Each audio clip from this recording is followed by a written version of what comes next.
Bulchiisa naannoo Amaaraa keessatti ajjeechaa namoota nagaa irratti raawwatame jedhame ilaalchisee qorannoon akka gaggeeffamu Yuunaayitid Isteets gaafataa jirti. Gareen mirga namoomaa ka biyya keessaa tokko walitti bu'iinsa loltootaa fi gareewwan hidhatan gidduutti uumameen namoonni 80 ol ajjeefamaniiru jedheera. Itoophiyaatti ambaasaaddarri Yuunaayitid Isteets Ervin Masingaa jimaata har'aa akka jedhanitti mootummaa Yuunaayitid Isteets gabaasa magaalaa Maraawii irraa dhufe akka yaaddessaadha. Kanaafis hordoftoonni mirga namoomaa walaba ta'anii dhorkaa tokko malee akka seenan akkasumas qorannoon loogii tokko malee gaggeeffamuun yakkamtoota seera duratti akka dhiyaatan gaafatee jira.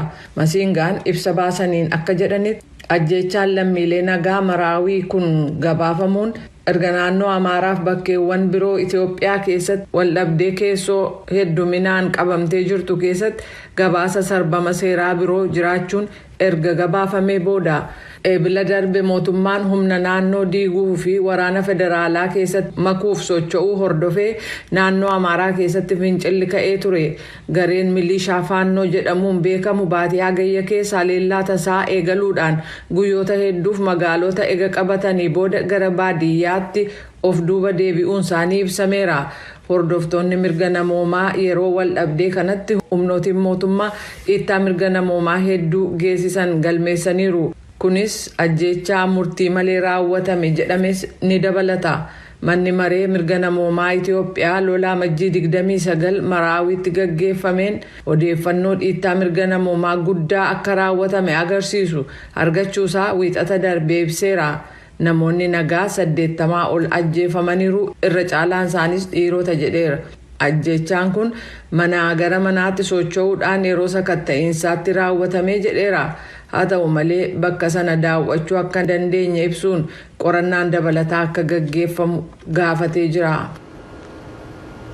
Naannolee wal falmisiisaa Itoophiyaa kaabaa keessa jiran sagalee uummataa yookaan riifarandamii murteessuuf karoorfame ilaalchise naannolee Amaaraa fi Tigraay waliin waliigalteen taasifamuu quba qabna jechuun koreen eenyummaa Amaaraa beeksisee jira. Durataan koree eenyummaa raayyaa fi ofiin of bulchuu raayyaa obbo Haayiluu Abarraa bulchiinsi naannoo Tigraay hojiilee qophii riifarandamii gaggeeffamuuf hojjetamaa jiran illee quba qabaa jechuudhaan falmaniiru. Walitti qabaan koree eenyummaa Amaaraa kan Walqaayitti Xagadee godina Seetit Humaraa fi Tigraay lixaa Wagnaw Dassaaleen mootummaan adeemsa riifarandamii saffisuu qabaa jedhan. Gama biraan bulchiinsi yeroo ka Tigraay naannolee falmisiisaa jiran keessatti riifarandamii gaggeessuuf waliigalteen tolfame hin jiru jechuudhaan falmuusaa Masfin Arraagee gabaasee jira. Waggoota 20 dura addunyaa irratti tatamsa'inni HIV/AIDS ittisuuf pirezidaantii Yuunaayitid Isteets duraanii Buushiin sagantaan PEPFAR jedhamu hundaa'e hojii Itoophiyaa keessatti hojjeteeruun jijjiirama guddaa galmeesseera jedhame. Itoophiyaatti bakka bu'aa qindeessaan dhaabbatichaa Beenjaamin Kaasdaan yaada sagalee Ameerikaaf kennaniin dhaabbanni misooma idil addunyaa Yuunaayitid Isteets USAID fi giddugalli to'annoo dhukkuboota CDC dhaabbilee gargaarsaa biyya keessaa 65 waliin ta'uun dhaabbata tatamsa'ina HIV/AIDS to'atu PEPFAR hundeessan Itoophiyaa keessattis jijjiirama guddaa fideera jedhanii Finfinneetti deeggarsa dhaabbanni kun hospitaala Zoodituutti taasiseeru deemee daawwadhee haadha vaayirasichi dhiiga ishee keessa jiru argadhee dubbisee daa'imni ishee garuu vaayirasii kanarraa bilisa taatee dhalatteetti. Guutummaa addunyaa irratti gargaarsa dhaabbata kanaan daa'imman miiliyoona 5 vaayirasii HIV irraa bilisa ta'anii akka dhalatan taasifamuu danda'eeras jedhaniiru. Waggoota 20 darban keessattis Itoophiyaa keessatti tatamsa'ina vaayirasii HIV/AIDS ittisuuf dhaabbatichi maallaqa doolaara biiliyoona 3 baasuu isaa kan himan bakka bu'aa qindeessaan dhaabbatichaa bara 2010 irraa kaasee tatamsa'inni vaayirasichaa Itoophiyaa keessatti 73dhaan hir'iseera jedhanii sababa dhukkuba AIDSiin duuti tures 50% hir'isuu eeruun dhaabbanni isaanii namoota 475 ta'aniif daawaa farra vaayirasii HIV kenneeras jedhaniiru. Yeroo dhiyoo as biyyattii keessatti jeequmsoonnii fi waraanni jiraachuun ammoo tajaajila dhaabbatichi to'annaa vaayirasii HIV/AIDS irratti hojjetuuf danqaa ta'eeras jedhaniiru jechuun Finfinneerraa Gabra Mikaa'el Gabra Madiintu gabaase. Gara oduu biraatti yommuu dabarru immoo Israa'el jimaata har'aa halkan magaalaa daangaa Gaazaa gama kibbaa Raafaa keessatti haleellaa haaraa banteetti. Namoonni ijaan arganii fi qondaaltonni hospitaalaa akka jedhanitti haleellaa kanaan dubartootaa fi daa'imman namoonni 8 ajjeefamaniiru. Jaallanneen dabalataan nutti himti. Dhaabbati oduu Associated Press akka gabaasetti haleellaan kun gamoo mana jireenyaa Raafaa keessaa fi gamoo mana barumsaa giddugaleessa magaalaa Zuwaydiyaatti argamu rukuteera. Haleellaan kun kan raawwatame erga pireezidaantii Yuunaayitid Steets Joo Baayiden duula waraanaa muummeen ministeeraa Israa'el Benjamin Netanyaa'u gaggeessan kan lammiilee Faalisxiinotaa 27,000 ol galaafate irratti qeeqa cimaa erga kennanii sa'aatilee muraasa booda ta'u qondaaltonni waa'ee fayyaa Gaazaa irraa himaniiru. Deebiin Gaazaa fi sulula Gaazaa keessatti kennamu olaanaa ta'eeraa jedhan Baayiden gaaffii oduu gabaasaa biraa kamisa galgala White House keessatti gaafatamaniif deebii kennaniin. Baayiden namoota Hamaasiin qabamanii fi Faalisxiinota mana hidhaa Israa'el keessa jiran bilisa baasuuf jecha yeroodhaaf dhukaasa dhaabsisuuf akkaan cimsanii dhiibaa turuu isaanii dubbataniiru. Roobii darbee muummichi ministeeraa Israa'el Benjamin Netanyaa'u waliigaltee dhiyaate kuffisuudhaan Hamaas yaadni dhiyeesse gowwomsaadha jedhan. Waliigaltee kanarratti nuffii tokko malee hojjechaa tureera ka jedhan Baayiden kunis gara boqonnaatti fufiinsa qabuutti deemuu akka danda'u akka amanan dubbatan. Kamisa kaleessaa White House akeekkachiisa cimaa Israa'eliif kenneen mootummaan Netanyaa'u duula waraanaa gaggeessu gara magaalaa Raafaa daangaa Masrii waliin jiruutti akka hin geessine akeekkachiiseera. Iddoo sana uummata Gaazaa walakkaa caalantu buufatee jira. Dooniin humna galaanaa Jarmanii dooniiwwan daldalaa haleellaa finciltoota Yemen irraa eeguuf kaayeffatte kamisa kaleessaa gara galaana diimaatti imaluuf qophaa'aa kan jirtu yoo ta'u kunis qaama ergama gamtaa Awurooppaa ta'uun akka ta'e ibsamee jira. Bobbaafamuun kun waggoota kurna hedduu keessatti imala jabaa akkasiif kutaa humna galaanaa Jarmaniin ennaatti hirmaatu ka jalqabaati jechuudhaan namoota 240 akka feetee jirtu hoogganaan humna galaanaa Jarmanii Jaan Kiristaan Kaak Berliin keessatti gaazexeessotaaf ibsa kennaniin dubbataniiru. Finciltoonni Huutii kanneen Yemen keessaa Iraaniin deeggaraman baatii sadaasa darbeerraa eegalee dooniiwwan galaana diimaa qaxxaamuran irratti haleellaa wal duraa duubaan gaggeessuudhaan kunis lola Israa'eliif Hamaas gidduutti gaggeeffamuuf Faalisxiinotaaf tumsa qaban agarsiisuuf akka ta'e dubbatu. Galaanni diimaan akka idileetti daldala galaana addunyaa irratti gaggeeffamu gara 12 qabatee jira. Hookkarri galaanarraa ka'uun kun dhaabbileen doonii tokko tokko dooniiwwan isaanii galaana diimaa irraa akka maqsan taasiseera. Kunis daandii dheeraa fi baasii dabalataa guddaa gaafatee naannoo fiixee Afrikaa gama kibbaan akka gargaaraman taasiseera. Oduun har'aaf jenne kanuma.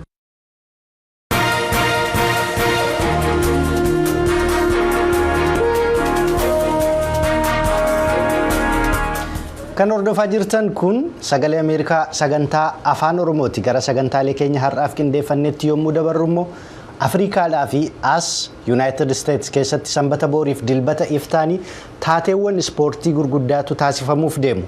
Waancaan kubbaa miilaa Afrikaa marsaa 34ffaan Ivory Coast keessatti jalqabame tapha waancaa Ivory Coast fi Nigeria gidduutti taasifamuun xumurama. As United States keessatti immoo taphi waancaa kubbaa miilaa Ameerikaa yookaan Super Bowl marsaa 58ffaan dilbata galgala magaalaa Los Angeles keessatti taasifamuuf jira. United States keessatti kun taatee isa waggaa isa guddaa jedhamuutiin kan inni beekamu. Taphawwan gurguddoo guyyoottan boqonnaa boorii fi iftaan taasifaman kana ilaalchisuun Bafqaaduu Morodaa waan gurra nu buusu qaba. Waliin haa caqasnu. Waancaan kubbaa miilaa Afrikaa kan bara 2023 yookiin marsaan 34ffaan amajjii 23 bara 2024 biyya Ivory Coast keessatti jalqabame dilbata iftaanii guraandhala 11 bara 2024 xumurama.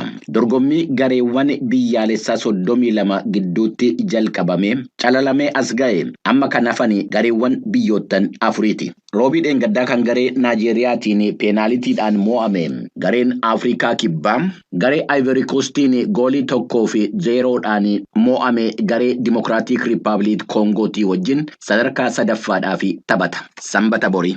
Gaafa dilbataa gareewwan waancaadhaaf ga'an Ivory Coastii fi Naajeeriyaan magaala Abidjaan istaadiyoomii Alaasan Waataraa keessatti taphatu. Gareen Ivory Coastii waancaa kubbaa miilaa Afrikaa kanaan dura yeroo 2 mo'eera. Bara 1992 fi 2015. Gareen Naajeeriyaa kanaan dura yeroo 3 mo'eera.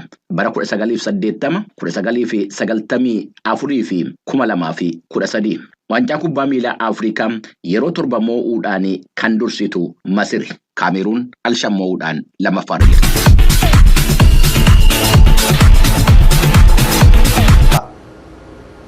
Gaarummaa Daani'eel Jalama kanaan dura yeroo turtii ji'oota 3f namoota yookaan dhaabbata leenjii haasaa yookaan dubbii onnachiisaa fi mala jireenyaa irratti barsiisu jedhaman biratti leenjii fudhachuu isaa kan ibsu. Haasaa onnachiisaa jechuun egaa namoonni yeroo jireenya guyyee idilee keessatti akkaataa isaan itti jireenya isaanii geggeessuu danda'an kan keessatti baratanidha yookiin immoo kan keessatti leenjii fudhatanidha. Hagam hojiirra ooluu danda'a yookaan immoo hagam bu'aa qabaachuu danda'a? Jalqabuma irraati wantichi hubannaa barbaadatumatti seeniin durayyuu namoonni tokko warrootii akka malee hubatanis ni jiraatu. Wanti sun akka mataa keetiitti ofii kee yeroo fudhattu akka mataa keetiitti kastamaayiz gootee waan itti fayyadamtudha malee dhibba keessaa dhibba waan humachirraa dhageesse hundumaa fudhattee kan hojiirra oolchitu miti. Abaluu gatii godheef kan sirratti hojjetan irratti hojjechuu dhiisuu danda'a. Kanan irratti hojjetamu sirratti hojjechuu dhiisuu danda'a waan ta'eef ofii keedha kanatti wal madaalchisaa wanta sana hordofaa hojiirra oolchaa deemtu malee akkuma dhageessetti hojiirra oolchita taanaan balaa mataa isaatii qabaachuu danda'a. Jireenya kee irratti fooyya'insa fiduu qaba ati erga leenjitee booda? Ani jalqaba yeroo manni barachuuma eegalu mataasaa waan isaan jiran hundumaa nan fudhadha. Jireenya koorra nan oolchee hojiirra nan oolchee miti kanan deemaa ture. Tokkoffaa komiitimantii akkati qabaattu yookiin immoo jireenya kee irratti wantoota hojjechuu barbaaddu irratti cichoominaan akkati hojjettu wantoota tokkotti akkati cichuu qabdudha. Kanan irraa baradhe. Daawit Isheetuu Yuunivarsiitii Finfinneetti kaadhimamaa dooktaraa kan ta'ee fi Yuunivarsiitii Kotobeetti barsiisaa akkasumas ogeessa hawaasummaati. Onnachiisuun kan keessa ofii fi kan alarraa namni nama onnachiisu jedhamuun bakka lamatti qoodamaa jechuun ibsa. Inni jalqabaa fedhii keenyaan keessa keenyaa sadarkaa irra jirurraa kaanee onnachiistuun wanti nu onnachiisu kuni intrinsikiidha. Yookaan immoo keessa keenyarraa waan maddu wayiidha jechuudha. Inni lammaffaan extrinsik yookaan immoo alarraa motivational factoriiwwan jiran nu onnachiisuu danda'u. Waan amma Itoophiyaa keessatti haasaawwan yookaan leenjiiwwan onnachiisoo jedhamuun kennaman garuu jedha Daawit. Yeroo ammaa kana wanti deemaa jiru amma keessattuu gama motivational speechitiin akka biizinasiitti qabatanii haala ittiin deemaa jirantu jira. Motivational speechiin kan taasifamuu qabu akka biizinasiitti otoo hin taane akka gargaarsa xiinsammuutitti yookaan immoo akka psychologically informed ta'uu qaba jedhee yaada. Kana malees jala Daawit. Motivational speechiin kan ta'uu qabu akka kootti informed kan ta'e ta'uu qaba. Theoretically informed, then psychologically informed kan ta'e ta'uu qaba. Dabalataan immoo trained nama ta'etu motivational speech gochuu qaba. Yookaan immoo nama experience isaarraa fakkeenyaaf waa'ee diinagdee, waa'ee hojii uumuu, waa'ee jijjiiramaa barsiista, waa'ee jijjiiramaa haasofta taanan nama ofiisaatii jijjiirame ta'uu qaba. Kan kanaa achi garuu wantoonni deeman baay'een isaanii akka amma ilaallutti hin sooromta jettee nama harkaa qarshii fudhattee akka ofii keetii sooromuuti jechuudha. Otoo ofii keetiin soorame. Gaarummaan immoo gama isaan dargaggoonni tokko haasaa onnachiisaa kanarraa waan isaan eeganii fi akkaataan itti hubatan dogoggora jechuun ibsa. Akkan jalqaba siif kaase namoonni tokko wanta addaa tokko yookiin immoo maal jedhama Ingiliffaan isa maajik jedhamu kana eeganii kan deeman jiru. Inni suni dogoggoradha. Wantati ituu hin hojjetin fiduu dandeessu argachuu dandeessu tokkoyyuu jiru. Jalqaba irratti lafa lammatti barnoota sana eegalaa ture. Akka wantooti kamiyyuu salphaatti argamu osoo hin taane wanti kamiyyuu argamuu danda'a. Kan hin argamu garuu dhamaatii kee barbaadaadha. Kanan barachaa ture kanan keessaa fudhadhe jechuudha. Haasaawwan yookaan dubbiiwwan onnachiisoo jedhamuun dargaggootaaf kan kennaman hawaasa keessatti miidhaa fiduu akka malanis hima Daawit. Dargaggoonni hawwii isaaniitii fi qabatamaan wanti isaan qaban garaagarummaa bal'aa waan qabuufu gara abdii kutannaatti gara of ajjeesutti balaa garaagaraatiif of saaxilootti yookaan gara hannaatitti gara waliin dhawootitti deemuudhaan waanuma qabaniyyuu haga dhabuutitti ga'aa jiru jechuudha. Qabatamaadhaan gara hawaasaatti gadi buunee otoo qorannoo adeemsisnee wantoonni mul'achuu danda'an wantoota baay'eetu jiru. Haasaawwan yookaan dubbiiwwan onnachiistuu dargaggootaaf kennaman ilaalchisuun Daawit dargaggootaaf ergaa dabarsituu qabdaa jedheen gaaffii gaafadheef akkas jedha. Haasaa gaarii dhaga'uun guddina hawwuun waan gaarii hawwuun baay'ee gaariidha waan jajjabeeffamudhas. Inni kun garuu kan ta'uu qabu hojiidhaaf nu kakaasuudha kan inni qabu. Dargaggoonni wantoota dhaga'an hunduma isaa amananii